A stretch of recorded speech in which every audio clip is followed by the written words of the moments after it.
Alhamdulillahirrahmanirrahim.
Sudah kita awali dengan pembacaan Asmaul Husna dengan harapan kegiatan yang kita awali dengan zikrullah, dengan zikir kepada Allah, semoga menuntun kita lebih dekat kepada Allah Subhanahu wa taala dan juga membersihkan hati kita dari sifat-sifat yang tidak baik sehingga kita menjadi insan yang bertakwa atau menjadi manusia yang selalu mendekatkan diri kepada Allah. Untuk selanjutnya seperti biasa kegiatan Jumat itu diselingi yaitu kegiatan yang berada di luar, entah itu nanti bisa senang, bisa jalan-jalan, kemudian kita selingi juga dengan kegiatan pembacaan kitab. Pada beberapa pertemuan yang lalu kita sudah sampai pada faslon atau bab yang berkaitan dengan air. Sekarang kita masuk ke bab baru yaitu faslon mujibatul ghusli sitatun. Faslon utawi ilang pasal mujibatul ghusli utawi pira-pira perkara kang ngajibake adus iku sitatun ana 6 ya. Jadi ada 6 hal yang itu menyebabkan kita itu mandi itu hukumnya menjadi apa? Wajib ya. Jadi ada 6 hal yang menyebabkan mandi itu menjadi wajib bagi kita. Yang pertama iku ilajul hasyafati ya.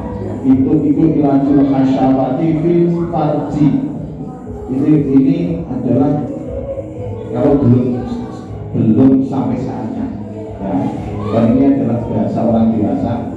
Ilajul hasyafati fil farji itu masuknya sesuatu di farji. Besok kalau kamu sudah saatnya sudah tahu, tidak usah dikasih tahu, Allah sudah tahu ya. Jadi ilajul hasyafati fil farji itu masukkan sesuatu, tapi sesuatu itu ya sesuatu itu ya. Bahkan ya, entah itu sedikit, entah itu mau gemuk, ini bukan satu tetapi memang harus kita pahami ya. Karena sekarang hal-hal seperti itu bukan hal yang tabu. Meskipun baru menyentuh ya, kalau itu sudah bersentuhan nah, itu sudah masuk dalam ilajul hasyafah atau masuknya sesuatu ke dalam farji. Meskipun baru sedikit itu tetap mewajibkan untuk melaksanakan mandi. Paham ya? Wa khurujul maniyyi dan lan metune mani. Ya. Metu mani itu banyak sebab. Ada kaitannya kalau sudah baris itu adalah ketika tidur kemudian mimpi pasangan. Kalau tidak dibuat basah dengan semuanya, itu juga mewajibkan mandi. Tapi yang perlu diingat ketika kamu melakukan itu adalah perbuatan yang apa? Yang berdosa. memang itu sudah menjadi kodrat manusia bahwa ketika sudah memasuki akhir balik itu mesti pikirannya itu sudah mulai ya berada dewasa. Jadi yang tadinya itu ketika melihat lawan jenis itu biasa-biasa saja, ketika sudah berkembang memasuki akhir balik itu ketika melihat lawan jenis itu sudah timbul rasa apa ya? Rasa ingin sing lanang sebagai senang sing hidup, senang sing lanang, kemudian berpenampilan menarik ya. Seusia kamu itu seharusnya sudah berpenampilan menarik ya, ketika pakai baju ya harus yang rapi, kemudian ya kalau lagi baju ya nek orang digosok itu ketika setelah selesai dicuci itu jangan langsung diburu ini apa ini hampir bahasa Jawa sehingga tidak kusut itu ya. Wal haidulan haid jelas itu untuk perempuan ya. Wal haidulan haid wal nifasulan nifas itu adalah darah yang keluar setelah apa melahirkan ya. Nifas itu adalah yang keluar setelah melahirkan. Kemudian wal wiladatulan melahirkan, wal mautulan mati. Jadi ada berapa tadi? Ada 6 yang mewajibkan kita untuk mandi. Kemudian ada fasul utawi iki iku fasal furudul ghusli utawi pira-pira fardhune wudu. Adus iku isnani ana loro ya. Fardhune adus itu aja 2. Tapi kalau yang di awal tadi kan yang menyebabkan mandi itu aja. Nah sekarang syarat ketika kita mandi itu supaya mandi itu sah ya. Karena ketika kita sedang tidak bersuci, entah itu sedang habis haid atau yang perempuan atau yang laki-laki habis ini basah, itu mandi itu harus diawali dengan niat. Karena niat itu adalah yang menjadikan amalan kita itu sempurna. Innamal a'malu binniyat, bahwa sesuatu amalan yang kita lakukan itu kalau tak terlalu niat itu ya bagus tapi kurang sempurna. Dan bisa jadi amalan yang kita lakukan itu anggapan kita itu sepele, karena kalau kita niat dengan niat dan ikhlas itu Allah akan menganggapnya berbeda. Yang menyebab fardunya atau kewajiban kita ketika melakukan mandi itu ada 2. Aniyatus wiji niat, wa fa'imul badani lan neratakake banyu bilmahi dengan kelawan air. Kemudian yang perlu kita pahami ya, ketika kita masuk di kamar mandi itu kita tidak boleh melafazkan asma Allah. Nah kemudian bagaimana ketika kita melakukan niat? Gimana? Niat itu kita batik dalam hati, karena kita ketika di kamar mandi itu tidak boleh melafazkan asma Allah, saking agungnya Allah itu kita tidak boleh menyebutnya ketika di dalam kamar mandi. Nah, ketika kita niat itu kita batin dalam hati. Sama ketika kita wudhu ya, kan sekarang ya tidak jarang kok tempat wudhu atau keran itu jadi satu dengan kamar mandi. Makanya ketika kita wudhu, ketika kita sedang membasuh muka ya kan, awal itu wudhu'a lirafil hadasil asghari fardhon lillahi ta'ala, itu jangan diucapkan di mulut tetapi ketika batin dalam hati. Apakah kemudian ketika kita mengucapkan di dalam kamar mandi itu musafah? Tidak, tetapi kan itu dari segi etika itu kita kurang sopan. Kita menyebut Allah di dalam kamar mandi. Nah kemudian ketika yang perlu kita ketahui lagi ya, ketika kita mandi besar, usahakan mandi yang pertama itu seluruh tubuh basah dulu ya.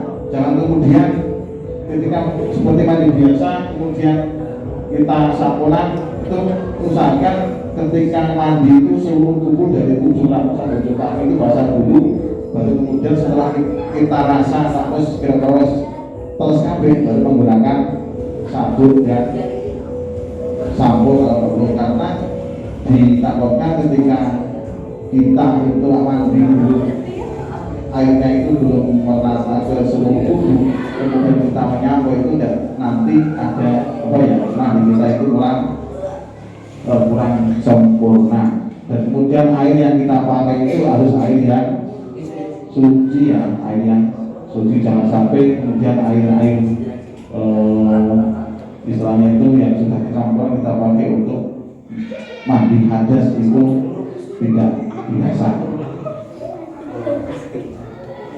Kemudian selanjutnya faslun utawi itu fasal syurut. Nah tadi sudah berkaitan dengan mandi itu sudah, yang perlu kita pahami adalah ketika kita mandi usahakan air yang kita pakai untuk mandi itu tidak ikram ke dalam apa, kalau baknya itu kecil tidak seukuran 2 kolam atau istilahnya itu ketika tercampurnya sesuatu itu menjadi tabayun atau berubah dan kemudian tidak suci tetapi tidak mau, kita usahakan air itu yang apa tidak ikram ke dalam bak atau kamar mandi yang ukurannya itu kecil. Kalau yang aman yang ketika mandi itu juga menggunakan keran, keran. Kemudian kita duduk sore buyut-buyut, insya Allah itu lebih aman. Dan dari segi air pun sebenarnya mandi di bawah keran dengan air yang sudah kita taruh di dalam ember itu lebih mirip ketika kita mandi langsung dengan keran, ya kan? Jadi dari segi air juga lebih mirip. Kemudian satu lagi sebelum nanti masuk yang berkaitan dengan mandi sudah, sekarang wudhu. Faslun utawi iku pasal. Ya, biasanya ketika kita membaca kitab itu sebenarnya saya baca, kemudian kamu menunjukkan, tetapi karena kamu tidak membawa kitab yang sudah saya bagikan, ya sudah tidak apa-apa, untuk besok itu akan ada informasi, kemudian tolong untuk dibawa ya, supaya kita tahu. Jadi kita sedikit demi sedikit ingin memperkenalkan metode pembacaan kitab ala pondok yang masih menggunakan metode klasik atau metode lama. Faslun utawi itu fasal syurutul wudu'i utawi pira-pira syarat wudu iku asyaratun ana 10. Al-Islam musuhiji beragama Islam wa tamyizu lan tamyiz itu sudah dari wa nifaqu lan suci ainul haidi saking haid wa nifasi lan nifas. Jadi syaratnya wudu itu ada 10. Yang pertama itu otomatis beragama Islam, karena orang Islam yang tidak kenal dengan wudu. Dan orang yang wajib atau tubuhnya itu terbiasa kena air wudu dengan yang tidak, itu secara hatinya itu auranya itu berbeda. Wong sing kuwi nang kabeh wudu kalau lagi itu auranya ya, karena orang-orang yang sudah kabeh wudu, kalau tidak kan ketika orang sholat itu wudu dalam sehari itu berapa kali? Jadi motor kalau nggak gue sholat aja, kalau nggak sholat duha, kalau nggak siang pengen membaca Al-Quran, kemudian sudah batal wudu lagi. Nah itu nanti akan membuat aurat wajah kita itu menjadi bersinar. Kemudian watak isi dan balik wanita tadi wanita uang haidi suci dari haid wanita silan nifas wa amalan saking perkara yang mau kang nyegah apa mah musulan mah itu mengkone banyu tinggal basyarati mengkone anggota badan. Jadi ketika kita wudu ya, maksudnya sesuatu yang mencegah air sampai ke anggota tubuh itu, maksudnya ini ketika ini kan ada ketika kamu dengan cat dan cat yang berminyak itu kan ketika nempel di telapak tangan atau di apa itu kan ketika kita hilangin dengan air kan susah dong, harus memakai minyak. Ketika kamu wudhu kok dilalah ono apa ya cat sing nempel ning drijimu utawa ning tanganmu sing itu masih menjadi anggota wudhu, ya usahakan sebelum kamu wudhu itu cat itu diusahakan dihilangi supaya banyu bisa meresap ning ya kulit dan tidak menghalangi air itu apa membasahi kulit, karena di sini sudah jelas wa amma yang na'u usulal ma'i ila basyarati, sesuatu yang mencegah ya mencegah sampainya air ke dalam anggota anggota tubuh. Ila basyarati ke anggota tubuh ya ada muka, anggota wudhu itu ada berapa? Kalau gini nggak sampai semua orang berkumur itu hukumnya apa? Sunah, ya berkumur hukumnya sunah. Kemudian membasuh muka wajib. Kemudian membasuh kedua tangan wajib. Kemudian membasuh rambut wajib atau sunah? Wajib wudhu kok kayak apa? Pertama basuh terus rambut wajib atau sunah?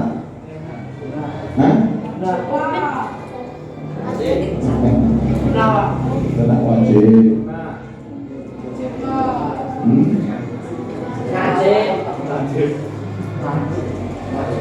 Membasuh rambut itu sunah wajib. Kemudian makanya saya baca rambut juga dingin nih ya. Terus ke telinga sikil wajib ya.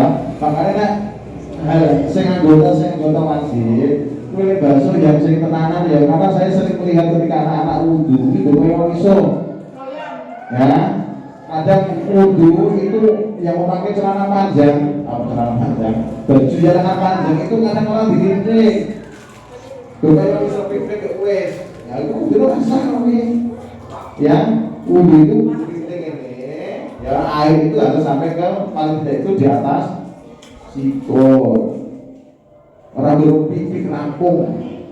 Saya sering lihat itu ketika anak-anak, tapi saya lagi bisa begitu nggak balik ini mana. Udah ini balik ini mah mau kayak udah sekarang merasa ngomong langsung.